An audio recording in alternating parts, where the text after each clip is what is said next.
तो गाइस कैसे हैं आप सब लोग। बैटल स्पिरिट के एपिसोड 83 के साथ हाजिर हो। तो लास्ट एपिसोड के एंड पे हमने देखा था हमारे रॉक की पावर्स जो होती है अनकंट्रोलेबली वहां पर रिलीज होना शुरू हो जाती हैं और वो वहां पर सामने लाफिंग मॉन्क से कहता है कि मैं तुम्हें एक बहुत ही पेनफुल डेथ देने वाला हूं। और जब उसकी पावर्स वहां पर रिलीज हो रही होती है तो यूकियान को महसूस होता है वहां पर जबरदस्त खतरनाक डर महसूस होता है। तो वो कहता है कि इसकी पावर तो ऐसे है जैसे कोई मॉन्स्टर मेरे सामने खड़ा हो। और इसी के साथ जब वहां पर दूसरी तरफ से लाफिंग मॉन्क जो होता है उसे कहता है कि यहाँ पर काफी ज्यादा इंटरेस्टिंग हो, तुमने अपनी पावर्स को इंक्रीज किया, तुम अपनी पावर्स को रिलीज कर रहे हो, लेकिन तुम्हें क्या लगता है कि तुम यहाँ पर मुझे इस तरह से डरा सकते हो क्योंकि मैं एक आर्टिफिशियल ह्यूमन बीइंग हूं और मेरी पावर लेवल तुमसे ज्यादा है। और इसी के साथ जब वहां पर अपने बारे में बात ही कर रहा होता है कि उसके मुंह पर एक जबरदस्त पंच पड़ता है। वो पंच इतना पावरफुल होता है कि उसके मुंह पर पड़ने के साथ उस बेचारे का मुंह टेढ़ा हो जाता है। और इसे देखने के बाद यूकियान काफी हैरान होता है कि इसकी स्पीड तो देखो, मुझे यहाँ पर दिखाई भी नहीं दिया और कब जाकर रोग ने उसे पंच मार दिया। तो इसी के साथ ही लाफिंग मॉन्क पीछे वाली दीवार के साथ जाकर टकराता और कहता है कि ये क्या स्पीड थी, मैं यहाँ पर इसको आते हुए देख भी नहीं पाया। और साथ ही वो चिल्लाकर कहता है कि अब मेरी बारी है। जैसे वो उसे कहता है कि मेरी बारी है, इसी के साथ उसे एक और पंच पड़ता है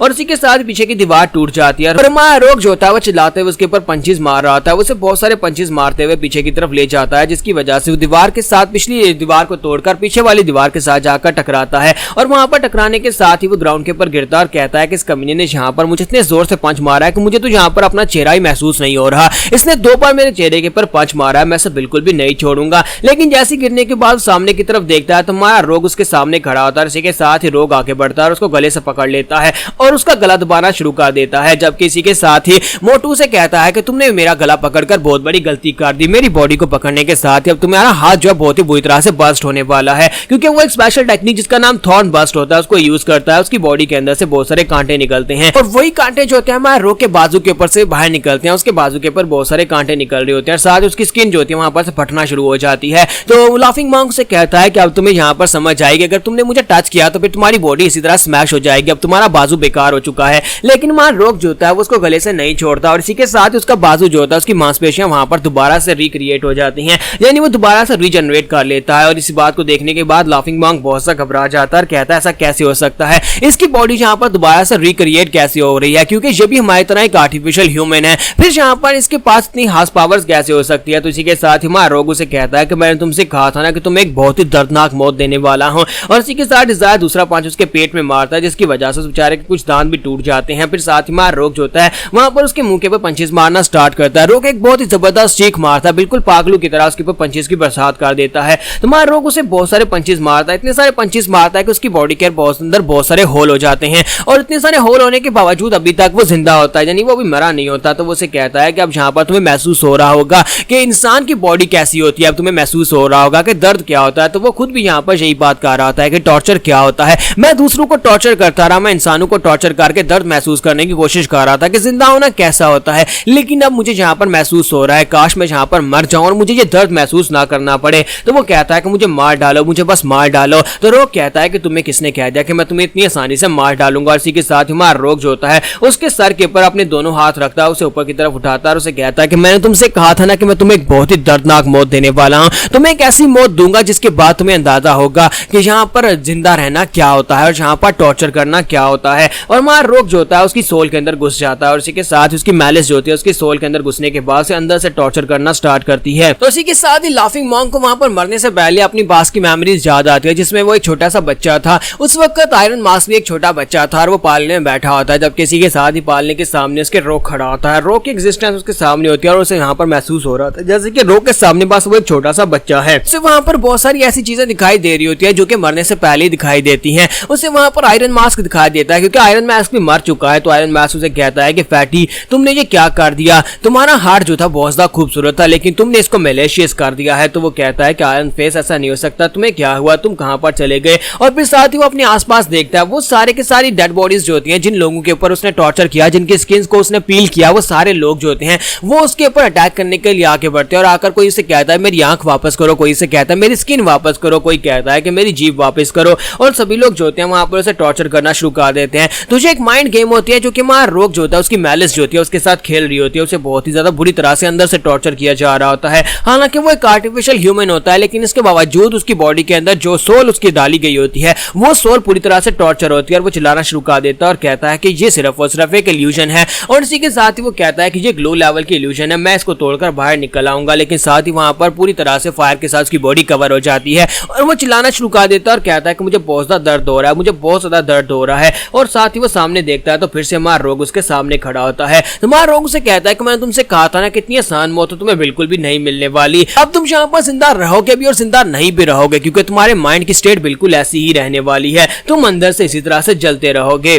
ज़ाई वैंग को जितना टॉर्चर किया मैं तुम्हें उससे 1000 गुना ज्यादा टॉर्चर करने वाला हूँ। और साथ ही वहां पर उसके माइंड के अंदर उसे वहां पर स्लेब के ऊपर टांग देता है, जहां पर फायर के साथ उसकी पूरी बॉडी को बर्न किया जा रहा होता है और उसकी बॉडी बार बार वहां पर जल रही होती है और वो वहां पर जोर जोर से चिल्ला रहा होता है। और इसी के साथ ही मार रोक जो होता है वहां पर उसके माइंड के ऊपर हाथ रख के जब खड़ा होता है तो फायर के साथ उसकी बॉडी को वहां पर जलाकर हाक कर देता है और इसके साथ उसका बदला वहां पर पूरा हो जाता है। तो ये देखने के बाद हमारा जो यूकियान होता है वो साइड के ऊपर खड़े सब कुछ देख रहा होता है और कहता है कि मुझे लगता है कि जहां पर कार्मा की सजा मिल रही है, इसने जो गुनाह किया उसकी सजा इसे मिल गई, यानी कि उसने वहां पर लाफिंग मॉन्क को मार दिया होता है। तो वहां पर फायर जो होती है बड़ी तेज होती है, उसके आसपास बहुत सारी फायर फैल रही होती है, लेकिन साथ ही यूकियान, ज़ाई वैंग और लिटिल ज़ाओ जो होती है उन तीनों के इर्द गिर्द वहां पर एक प्रोटेक्टिव बैरियर होता है जो कि मार रोग ने क्रिएट किया होता है ताकि वो उन तीनों को वहां पर जलने से बचा सके। तो यूकियान कहता है कि अपने आसपास अपने लोगों की अभी भी परवाह है और इसी के साथ जो फायर जो होती है जब वो बाहर निकलती है तो वहां पर एक जबरदस्त धमाका होता है। वो पूरी की पूरी पीस हार्बर की बिल्डिंग का छत जो होता है वो उड़ जाता है और उसके उड़ने के साथ ही पूरे का पूरा पीस हार्बर सिटी जो होता है वहां पर इंटरनल जल रहा होता है। तो उसके जलने की वजह से बाकी के सभी लोग जो होते हैं वो सभी लोगों को भी धमाका महसूस होता है। वो लोग कहते हैं क्या ये रोग की पावर्स हैं। और इसी के साथ दूसरी तरफ दिखाते हैं कि हमारे गू लाला जो होते हैं उन्होंने भी अपनी फाइट को कंप्लीट कर लिया होता है और वो भी कहते हैं लगता है कि ये रोग की पावर्स हैं। और फिनिक्स भी कहता है कि मुझे लगता है कि ये रोग की पावर है। चीचंग उसे कहता है कि फिनिक्स क्या तुम देख रहे हो मैलिशियस पावर कितनी ज्यादा होती जा रही है, ये मैलिस की पावर बहुत ज्यादा बढ़ चुकी है, मैं अकेला यहाँ पर उसे नहीं रोक पाऊंगा, तुम्हें मेरा साथ देना होगा। मैंने तुमसे कहा था ना कि ये पावर ऐसी पावर है जिसको कंट्रोल नहीं किया जा सकता, हम दोनों मिलकर इस पावर को कंट्रोल कर सकते हैं, हम इसे रोक सकते हैं इससे पहले कि वो यहाँ पर आसपास की हर एक चीज को तबाह बर्बाद कर दे। तो फिनिक्स बेचारा वहां पर कुछ भी सोच नहीं पा रहा था और इसी के साथ ही जब वहां पर ऊपर से छत उड़ जाता है तो वो लोग नीचे देखते हैं जहां पर उसने लाफिंग मॉन्क को गले से पकड़ रखा होता है और उसे पकड़ने का रखा होता है और साथ ही ऊपर की तरफ देखता है फिनिक्स की तरफ। तो फिनिक्स उसकी तरफ देखता है और कहता है कि ये तो मुझे इस तरह से देख रहा है जैसे कि मैं इसका दुश्मन हूं। और इसी के साथ ही माया रोक जो होता है फिनिक्स से कहता है कि फिनिक्स क्या तुमने भी यहाँ पर मुझे धोखा दिया, क्या तुम्हें इन सभी बातों के बारे में पता था जो मेरे बारे में यहाँ पर की जा रही है कि मैं एक असली इंसान नहीं हूँ। यहीं पर से नेक्स्ट सीन में एंशिएंट रूइंस का दिखाया जाता है जहां पर मास्टर न्यू और मास्टर जीडो जो होते हैं वो हमारे मून बियोंग को अपने साथ लेकर एंशिएंट रूइंस के अंदर चलते हुए जा रहे होते हैं। तो वो मून बियोंग कहता है कि हम लोग कितनी देर से यहाँ पर चल रहे हैं, कब तक हम लोग उस जगह पर पहुंचेंगे जहां पर वो आवर ग्लास रखा गया है। लेकिन मास्टर न्यू और जीडो जो होते हैं वो चुपचाप चलते हुए जा रहे होते हैं और इसी के साथ ही जीडो से कहता है कि मून बियोंग मुझे लगता है कि अब तुम्हें यहाँ पर समझ आ ही गई होगी कि यहाँ पर आने के बाद हम लोग बिल्कुल भी रेजिस्ट नहीं कर सकते, हमारी पावर लेवल्स यहाँ पर बिल्कुल एक हाथी के सामने चींटी के बराबर हैं। मून बियोंग कहता है क्या हमें और कितना ज्यादा चलना होगा, हम लोग कब से यहाँ पर चल रहे हैं और मुझे तो सामने इसका कोई एंड भी दिखाई नहीं दे रहा, तुम लोग ने कहा था कि यहाँ पर एक आवर ग्लास था। तो मास्टर न्यू से कहते हैं कि लास्ट टाइम हम लोग यहाँ पर 3 दिन और 3 रातें चले थे, उसके बाद ही हम लोग उस जगह पर पहुंच पाए थे, तभी यहाँ पर अचानक हमारे सामने एक आवर ग्लास आ गया था। ये ऐसा नहीं है कि हम लोग यहाँ पर कितना ही चलते रहे, इसका कोई अंत नहीं है, जब तक हम लोग चलते रहेंगे इसका अंत नहीं होने वाला, वो आवर ग्लास खुद से यहाँ पर हमारे सामने अपीयर होगा। इसके साथ ही वो आवर ग्लास उनके सामने वहां पर अपीयर हो जाता है। तो जीडो कहता है लगता नहीं है कि हमें यहाँ पर 3 दिन तक चलना पड़ेगा, आवर ग्लास खुद यहाँ पर हमारे सामने आ गया है। यहाँ पर हम लोग अपनी एपिसोड 83 का एंड करेंगे और नेक्स्ट एपिसोड में देखेंगे कि अब यहाँ पर आगे और क्या होने वाला है। मून बियोंग यहाँ पर से इनहेरिटेंस की पावर को ले पाएगा और दूसरी तरफ क्या हमारा रोग फिनिक्स को भी अपना दुश्मन समझता है।